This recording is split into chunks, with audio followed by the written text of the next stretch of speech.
Alameda. Guarda bien mis 7 primeros años, y los 7 posteriores, y el carrusel luminoso de mis primeros amores. Alameda, que yo volveré algún día a recoger los mejores sueños de la infancia mía.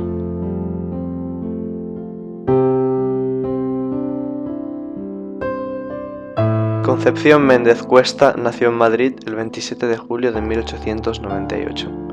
Fue una escritora y poetista española que perteneció a la generación del 27 y es una de las que se encuentra dentro de las conocidas como las Sin Sombrero, un grupo de artistas femeninas nacidas entre 1898 y 1914. Contigo por la llanura, contigo al alba dormida, contigo por la espesura de alguna selva perdida. Donde me pidas iré, contigo, donde me pidas iré, contigo a la mar, al viento, a la más alta montaña, en el más solo aislamiento, o a las arenas estériles del más lejano desierto. Donde me pidas iré.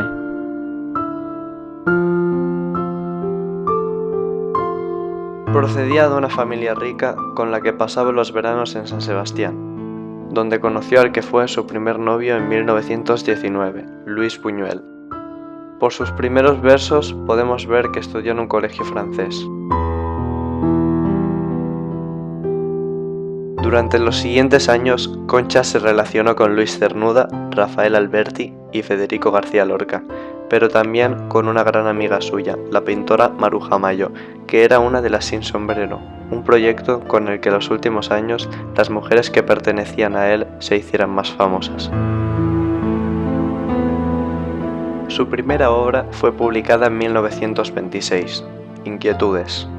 Durante los años siguientes publicó varias obras, que además se vieron influenciadas por Maruja Mayo, con quien además compartió lo que ella llamó su primer exilio. Niños, ¿qué les gustaría ser de mayores?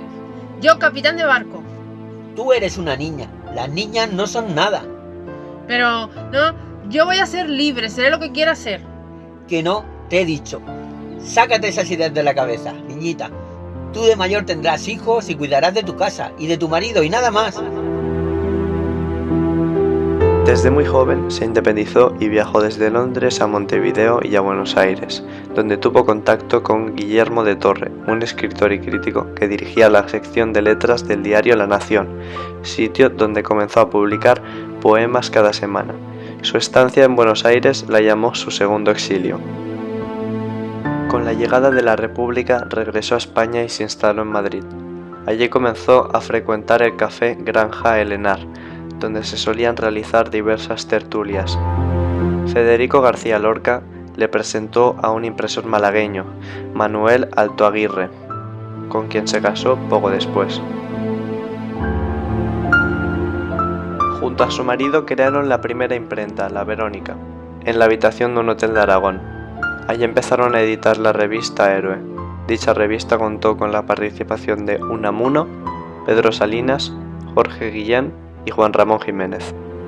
Mientras tanto, Concha comenzó a tener un interés especial por el teatro infantil y el cine, aunque no llegó a publicar nada relacionado con ello. Entre 1933 y 1935 vivieron en Londres y durante ese periodo perdió un hijo, pero en 1935 nació su única hija, Paloma. Además, junto a su marido, que era un activo impresor, se dedicaron a publicar obras de los que pertenecían a la generación del 27, llegando a editar revistas como Poesía, 1016 y Caballo Verde para la Poesía. ¿Cómo galopa la sangre? Qué difícil detenerla para que nos vaya al paso cuando vive con tal fuerza. Le he puesto duros bocados, le he sujetado las riendas. Hay un viento que me puede y le he clavado 1000 espuelas. Yo no sé con este empuje, yo no sé a dónde me lleva.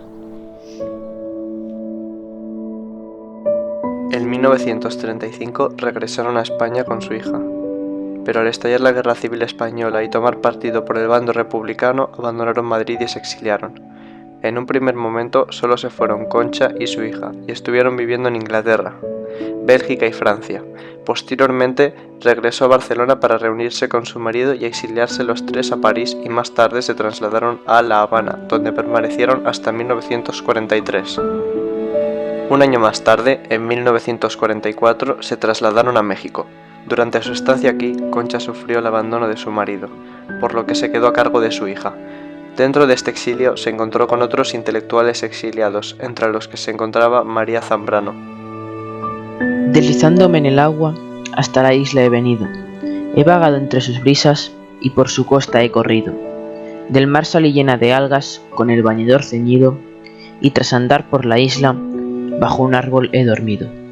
¡Qué soledad suntuosa! ¡Qué espléndida soledad! Y qué fatigosa vida, la vida de la ciudad.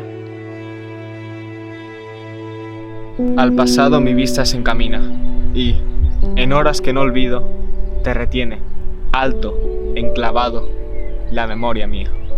El ancho río de tu patria, el sueño de aquel paisaje junto a ti vivido, tu diferencia, el navegar sin rumbo por mares de esperanzas que no fueron. Hoy pienso en todo ello. Qué lejano el íntimo perfil de aquellas horas. Yo corté el hilo que invisible era. Ya sueltas las amarras y alta el ancla. Hoy me acuerdo de ti y no lo creo. A partir de ese momento, la única vez que regresó a España fue en 1966, pero volvió a México, donde había comenzado otra vida. Finalmente, Concha Méndez falleció en México el 7 de diciembre de 1986. Durante su vida, sus obras más conocidas y donde más destacó fue en la poesía.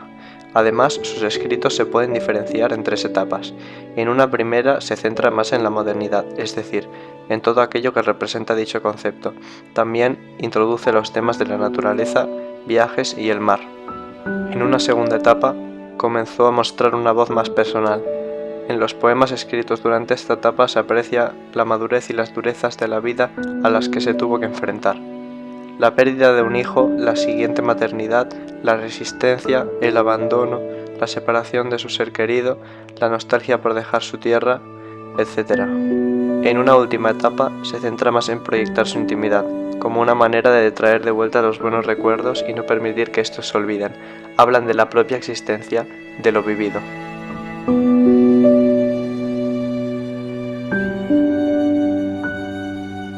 Guarda bien mis 7 años primeros y los 7 posteriores, y el carrusel luminoso de mis primeros amores.